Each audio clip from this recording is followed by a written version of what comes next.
আজ হাইকোর্টে কুরবানির পক্ষেও যদি রায় দেয়, তবুও মুসলিম সম্প্রদায়ের এখানে আনন্দিত হওয়ার কোনো প্রশ্ন নেই। কারণ এ রায় মুসলমানদের পক্ষে হবে না। এ রায় কেবলমাত্র যে হিন্দু সম্প্রদায়ের মানুষরা গরু পালন করেছিল, তাদের গরু বিক্রি না হওয়ার কারণে তারা যে টেনশনের মধ্যে পড়েছে, তারা যে লসের মধ্যে পড়েছে, সেই কথা চিন্তা করেই রায় দিতে পারে। আমাদের একটাই প্রশ্ন, মুসলমান সম্প্রদায় গরু কুরবানি করবে না, গরু খাবে না, গরুর বিষয়ে আর কোনো চিন্তা ভাবনা তারা করবে না। বিশেষ করে মুসলমান সম্প্রদায়ের কাছে অনুরোধ করব, নিজেদের চরকায় নিজেরা তেল দিন। কারণ সোশ্যাল মিডিয়ায় দেখছি কেউ বলছে গরু রাষ্ট্রীয় পশু হোক। আরে ভাই, আমাদের কাজ, আমরা গরুর বিষয়ে চিন্তা করব না। গরুর, যারা গরুকে মাতা বলে, সেই গরুর সন্তানরা চিন্তা করবে গরুর আধার কার্ড হবে কিনা, গরু জাতীয় পশু হবে কিনা, গরুকে গোয়াল ঘরে রাখবে না ঘরের মধ্যে এসি চালিয়ে রাখবে, সেই গরুর সন্তানরা চিন্তা ভাবনা করবে। এই চিন্তা আমাদের নয়। দ্বিতীয় আর একটা প্রশ্ন বলি, আপনাদের কাছে কথা বলি, বর্তমানে যারা এই কুরবানির বিষয়ে কেস করেছে, তারা মুসলমান সম্প্রদায়ের জন্য কেস করেনি।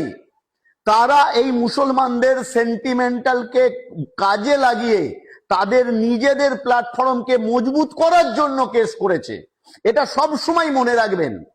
বর্তমানে 12 দিনের পশ্চিমবাংলায় বিজেপি সরকার এসে মুসলিম সম্প্রদায়ের 12টা বাজানোর জন্য যা শুরু করে দিয়েছে, এখন আমাদের এই বিষয়ে চিন্তা ভাবনা করার প্রয়োজন।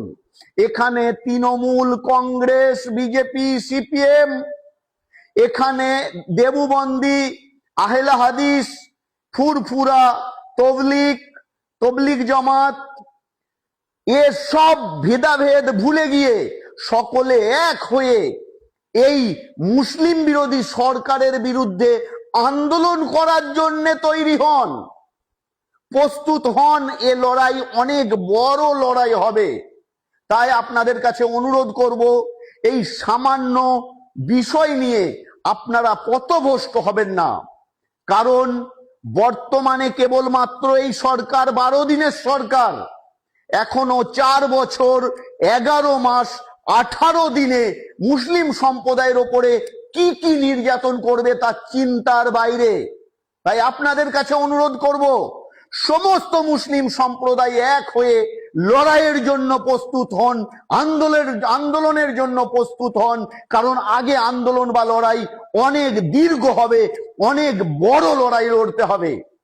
আসুন, এই ভিডিওকে আপনারা বেশি বেশি করে সকলের মাঝে পৌঁছে দেন, আর আমার এই পেজকে বেশি করে ফলো করুন। কারণ আমি সর্বদা সত্য কথা বিনা ভয়ে মাথায় কাফন বেঁধে আপনাদের সামনে রাখি, কারণ মৃত্যুর ভয় আমার নেই।